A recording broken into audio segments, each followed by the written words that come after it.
Good evening. आज हम अभिप्रेरणा में आगे के टॉपिक पढ़ेंगे।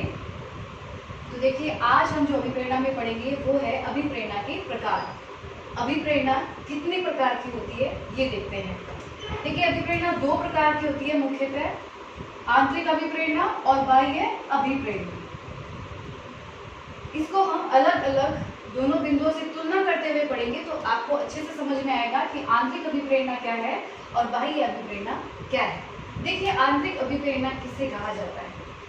जब कोई व्यक्ति किसी क्रिया को स्वयं अपनी इच्छा से करता है और उस कार्य को करके उसे संतोष की प्राप्ति होती है या सुख की प्राप्ति होती है, तो वो कौन सी अभिप्रेरणा होती है? आंतरिक अभिप्रेरणा होती है। हम आंतरिक अभिप्रेरणा को और अलग अलग नामों से भी पुकार सकते हैं, जिसमें से एक है सकारात्मक, जन्मजात, जैविक, स्वाभाविक, शारीरिक, अनसीखी, प्राकृतिक आदि। ये सभी किसके नाम है? देखिए, ये सभी आंतरिक अभिप्रेरणा के नाम है। देखिए, आंतरिक अभिप्रेरणा को सरल भाषा में समझने के लिए पहले उसके उदाहरण देखिए। उदाहरण क्या क्या हो सकते हैं आंतरिक अभिप्रेरणा के? भूख, प्यास, नींद, मातृत्व, प्रेम, सफलता की इच्छा, ये सभी आपको जो भी आवश्यकताएं दिख रही है किसी व्यक्ति की, इनको पूरा करने के लिए यानी इसके लक्ष्य तक पहुंचने के लिए व्यक्ति क्रिया करता है। और ये जो क्रिया करता है उसके अंदर एक बल होता है, एक प्रेरक होता है, जिसकी वजह से वो क्रियाशील रहकर अपने लक्ष्य को प्राप्त करता है। तो वो जो यहाँ पे बल है वो कौन सा बल है? वो आंतरिक बल यानी आंतरिक अभिप्रेरणा है। और इन सब कार्यों को करने के लिए व्यक्ति को किसी और की आवश्यकता नहीं होती, वह स्वतः अपने आप करता है। जैसे समझिए, आपको भूख लग रही है, भूख है अभी आपके अंदर, तो आप क्या करेंगे? आपका लक्ष्य क्या है? यहाँ पे भोजन, उसे प्राप्त करने के लिए आप क्रियाशील हो जाएंगे। तो यहाँ आपके अंदर जो प्रेरणा, जो बल काम कर रही है, वो आपकी आंतरिक अभिप्रेरणा है, जिसके द्वारा आप अपने लक्ष्य को प्राप्त करते हो। अब देखिए, आंतरिक जो अभिप्रेरणा है ये सबसे अच्छी और सकारात्मक अभिप्रेरणा है, क्योंकि व्यक्ति स्वयं करता है, इसमें दूसरों की आवश्यकता नहीं होती है। बालक को अभिप्रेरित करने के लिए सबसे उपयुक्त अभिप्रेरणा कौन सी होती है? आंतरिक अभिप्रेरणा होती है, क्योंकि ये स्वतः खुद के द्वारा की जाती है, किसी की जरूरत नहीं पड़ती है और व्यक्ति अपने लक्ष्य को प्राप्त करता है और संतोष और सुख की अनुभूति करता है। देखिए, आंतरिक अभिप्रेरणा जो है, आंतरिक अभिप्रेरणा अपने आप में एक अंत है। इस विषय पर आप ध्यान दीजिए। आंतरिक अभिप्रेरणा अपने आप में अंत है।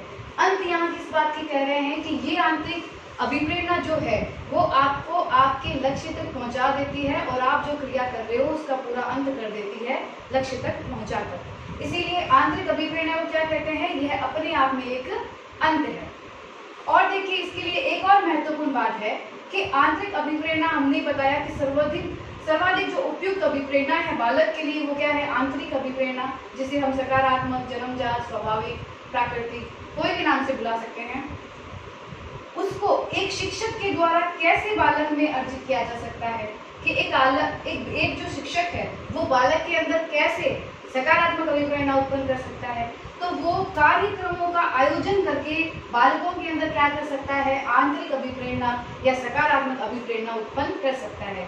देखिए, शिक्षक बहुत सारे प्रोग्राम का आयोजन करते हैं जिसमें बालक स्वतः अपनी इच्छा से भाग लेते हैं, क्रियाशील होते हैं और अपने लक्ष्य को प्राप्त करते हैं। तो यहाँ पे शिक्षक द्वारा क्या किया जाता है? कार्यक्रमों का आयोजन किया जाता है, जिससे कि बालक अभिप्रेरित हो जाता है। तो देखिए, ये थी आंतरिक अभिप्रेरणा। आगे चलते हैं, बाह्य अभिप्रेरणा। बाह्य अभिप्रेरणा के नाम से समझ में आ रहा है, बाह्य यानी कोई भी कार्य हम जो कर रहे हैं वो दूसरों की इच्छा या दबाव के कारण कर रहे हैं। हम अपनी इच्छा से स्वतः नहीं कर रहे। अब तुलना करते जाइए, यहाँ पे कार्य दूसरों की इच्छा या दबाव से हो रहा था, यहाँ पे कार्य कैसे हो रहा था? स्वयं अपनी इच्छा से हो रहा था। इसे हम नकारात्मक, मनोसामाजिक, अर्जित और कृत्रिम अन्य नामों से भी पुकार सकते हैं। बाह्य अभिप्रेरणा को इन 4 नामों से भी जाना जाता है। अब उदाहरण समझिए, प्रशंसा, पुरस्कार, दंड, प्रतिस्पर्धा, निंदा, सहयोग। अब ये जो फैक्टर्स है यानी ये जो आवश्यकताएं हैं, इनकी वजह से जब कोई व्यक्ति क्रियाशील होकर अपने लक्ष्य को प्राप्त कर रहा है, तो यहाँ क्रियाशीलता के लिए जिस बल का उपयोग हो रहा है या आपके अंदर जो प्रेरक शक्ति है, तो वो जो अभिप्रेरणा है आपके अंदर, वो कौन सी अभिप्रेरणा है? वो है बाह्य अभिप्रेरणा। जैसे देखिए, आपको यदि किसी कार्य के लिए दंड मिलने वाला है और आपको दंड प्राप्त नहीं करना है, उस दंड ना मिलने की वजह से कोई बालक अगर कार्य कर रहा है तो उसके अंदर कौन सी अभिप्रेरणा काम कर रही है? वो बाह्य अभिप्रेरणा उसके अंदर काम करती है। आगे देखिए, जैसे हमने कहा था कि आंतरिक अभिप्रेरणा अपने आप में अंत है, लेकिन बाह्य अभिप्रेरणा क्या होती है? ये अंत तक पहुंचने की एक युक्ति होती है। हमें अपने लक्ष्य तक पहुंचाने के लिए ये सिर्फ एक युक्ति का काम करती है, इसका आप ध्यान रखें। लास्ट देखिए, शिक्षक जो है वो बाह्य अभिप्रेरणा के द्वारा भी व्यक्ति को या बालक को अभिप्रेरित कर सकता है। देखिए कैसे, पुरस्कार, दंड, इनका प्रयोग करके एक शिक्षक बालक के अंदर कौन सी अभिप्रेरणा डाल सकता है? वो है बाह्य अभिप्रेरणा। तो देखिए आपको समझ में आ गया होगा। इसमें मूल जो बात है वो ये है कि आंतरिक अभिप्रेरणा स्वयं की जाती है, अपनी इच्छा से की जाती है और स्वतः होती है। ये दूसरों के दबाव या इच्छा से होती है और दूसरों के द्वारा करवाई जाती है। ये इसमें एक विशेष अंतर है। अब इस दोनों को हम एक उदाहरण के द्वारा समझते हैं। अभी आप लोग रीट की तैयारी कर रहे हैं, तो देखिए दो तरह के बालक हैं, जो तैयारी कर रहे हैं। एक बालक ऐसे है जो अभी ग्रेजुएशन किए हैं, उन्होंने अब आगे गवर्नमेंट जॉब में उनको तैयारी करनी है, पेपर पढ़ते हैं, वहाँ पे देखते हैं रेट की भर्ती आने वाली है, अपने आप उनके अंदर इच्छा आती है कि हम गवर्नमेंट नौकरी लगेंगे और ये रीट की परीक्षा पास करेंगे। तो इस बालक या व्यक्ति के अंदर जो अभिप्रेरणा काम कर रही है वो है आंतरिक अभिप्रेरणा। अब दूसरा देखिए, दूसरे बालक को उसके माता पिता ये कहते हैं कि पड़ोस का जो लड़का है वो गवर्नमेंट जॉब लगा हुआ है और इसलिए तुम रीट की तैयारी करो। अब ये बात सुनकर कोई बालक रीट की तैयारी कर रहा है तो उसके अंदर जो अभिप्रेरणा काम कर रही है वो है बाह्य अभिप्रेरणा। अब आपको इसका अर्थ समझ में आ गया होगा कि आंतरिक अभिप्रेरणा और बाह्य अभिप्रेरणा क्या होती है। आप इसका स्क्रीनशॉट ले सकते हैं। आगे चलते हैं। अभिप्रेरणा को समझने के लिए अब जो हम पढ़ेंगे वो सबसे महत्वपूर्ण बात है। यदि आपने उसे अच्छे से समझ लिया तो आपको अभिप्रेरणा समझ में आ जाएगी। देखिए, मूलभूत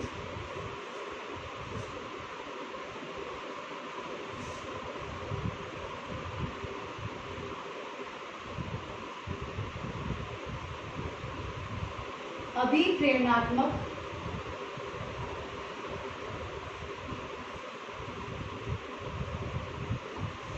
संप्रत्य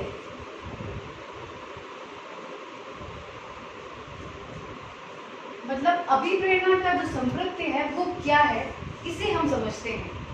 देखिए, मनोवैज्ञानिकों ने अभिप्रेरणात्मक संप्रत्य को समझने के लिए अभिप्रेरणात्मक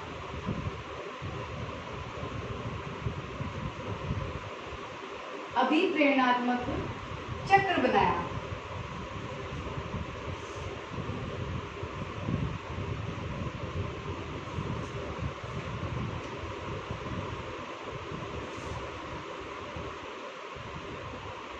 ये जो अभिप्रेरणात्मक चक्र है इसके मुख्यतः 3 तत्व होते हैं। आवश्यकता,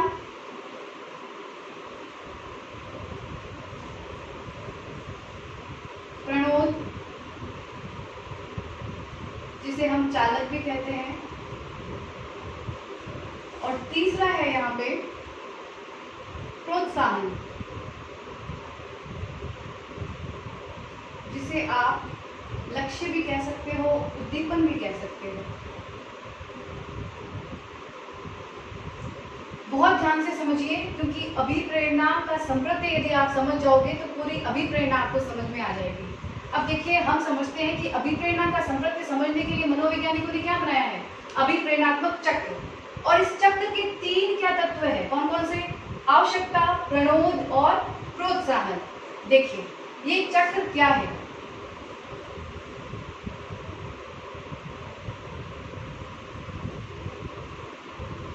देखिए, सबसे पहले जो तत्व है वो कौन सा तत्व है? आवश्यकता।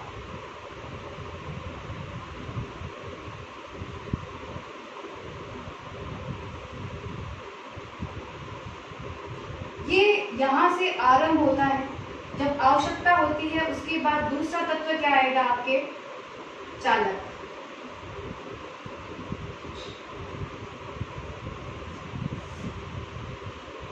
और ये चालक आपको तीसरे पॉइंट पे पहुंचाता है जो कि है आपका प्रोत्साहन।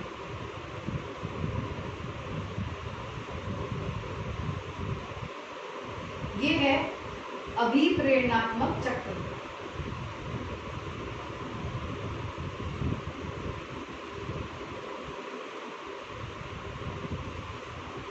देखिए अब इसे ध्यान से समझते हैं ये है क्या।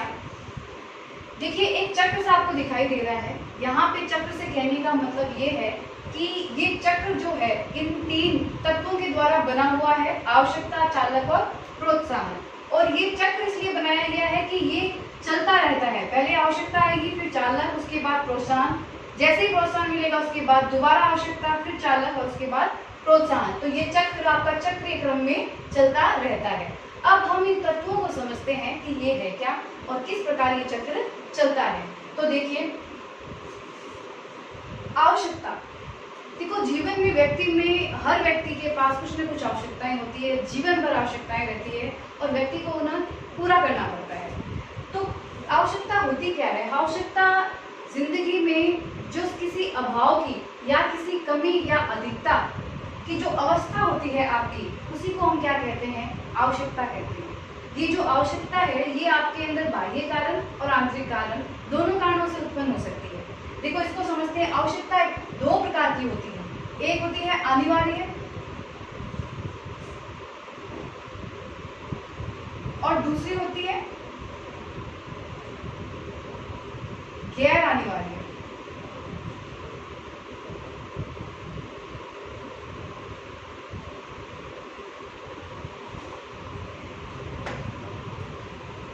अब अनिवार्य आवश्यकता कौन सी होती है किसी व्यक्ति की? देखिए ये हर व्यक्ति में जन्मजात होती है, सभी में समान होती है और ये सकारात्मक अभिप्रेरणा की आवश्यकता होती है। जैसे भूख, प्यास, नींद, ये जितने भी आवश्यकता है ये हर व्यक्ति के अंदर होती है। इन्हीं आवश्यकता को हम क्या कहते हैं? अनिवार्य आवश्यकताएं। और दूसरी होती है गैर अनिवार्य आवश्यकता, जो कि हमें वातावरण से अर्जित होती है, सभी व्यक्ति में अलग अलग होती है और इसके लिए बाह्य जो आपकी अभिप्रेरणा है वो उसकी आवश्यकता होती है। जैसे आपको कोई बड़ी उपलब्धि चाहिए, आपको किसी पद पे पहुंचना है, सत्ता चाहिए, आपको कोई सामुदायिकता चाहिए, आपकी कोई अलग रुचि है, तो ये जितनी भी आवश्यकताएं हैं वो है आपकी गैर अनिवार्य आवश्यकताएं। तो देखिए जब व्यक्ति में आवश्यकता होती है तो यही आपकी अभिप्रेरणा का पहला कारक होता है जो कि अभिप्रेरणा को उत्पन्न करता है। यानी अभिप्रेरणा उत्पन्न करने का पहला तत्व क्या होती है? आवश्यकता।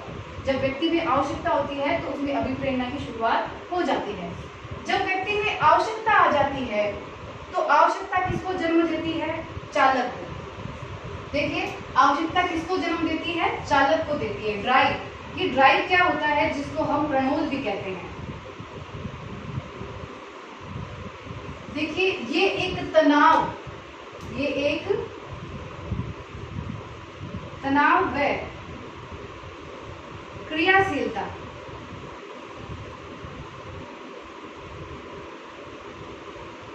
की अवस्था है। और आवश्यकता क्या थी?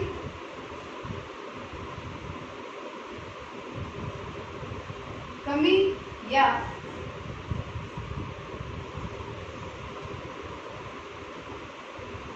अधिकता की शारीरिक अवस्था।